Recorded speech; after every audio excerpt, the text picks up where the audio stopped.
Ang programang ito ay rated SPG. Striktong patnubay at gabay ng magulang ang kailangan. Maaaring may masiselang tema, lengguwahe, karahasan, sexual, horror o droga na hindi angkop sa mga bata. Mga kabatang Quiapo, kumusta?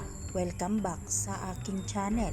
Narito ang aabangan natin sa FVJ Batang Quiapo. Nagtagumpay nga si Ramon na makaganti sa mga gerero dahil napaslang na nga niya si Don Gustavo. Ngunit natatakasan naman sila ni Miguelito at Jackie, kaya hindi pa rin matatahimik si Ramon dahil hindi pa rin niya nauubos ang mga gerero. Mantalang tinuluyan din ni Santino si Tanggol na barilin. Ang buong akala niya ay si Tanggol ang bumaril kay Erica. Tuwang-tuwa naman si Miguelito sa ginawa ni Santino kay Tanggol. Mantalang naabutan nila Ramon at ang mga kaibigan nito ni Tanggol, naduguan at nabulagta na lang si Tanggol. Dali namang binuhat nila Ramon at mabilis nga nila itong ginamot si Tanggol, habang si Rocky Boy kunwaring umiiyak dahil hindi pa nga raw siya nakakabayad sa kanyang utang na loob kay Tanggol. Kailangan umanong mabuhay ni Tanggol para makakabayad siya sa kanyang utang na loob. At sumapit na ang gabi at tahimik ang paligid. Abala naman ang mga kaibigan ni Tanggol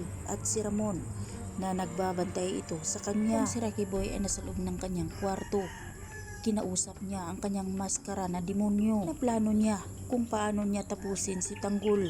Nag-iinsayo at pinaghandaan niya ang gagawin niya kay Tanggol. Samantalang habang nagbabantay sila kay Tanggol, napansin ni Ramon na tila may kakaiba sa paligid. Kaya agad siyang lumabas at tiningnan niya.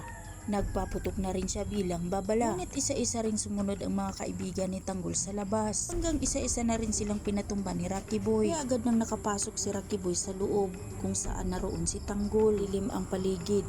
Ngunit pilit pa rin ni Rocky Boy na hanapin si Tanggol. Hindi nagtagal nagtagumpay nga si Rocky Boy, kaya inumpisahan na niyang inatake si Tanggol. Nang nagising si Tanggol sa sakit at napagulong ito, hindi tinigilan ni Rocky Boy na saksakin si Tanggol. Nilit ni Tanggol na makagapang siya papalayo, ngunit sinusundan pa rin siya ni Rocky Boy. Hihina na ang katawan ni Tanggol at hindi na rin niya magawa na lumaban, kaya sumigaw na lang siya. Ngunit wala nang makakarinig sa kanya dahil iniisa-isa na ni Rocky Boy na pinatumba ang kaibigan ni Tanggol. Kakatakas pa kaya si Tanggol sa kamay ni Rocky Boy?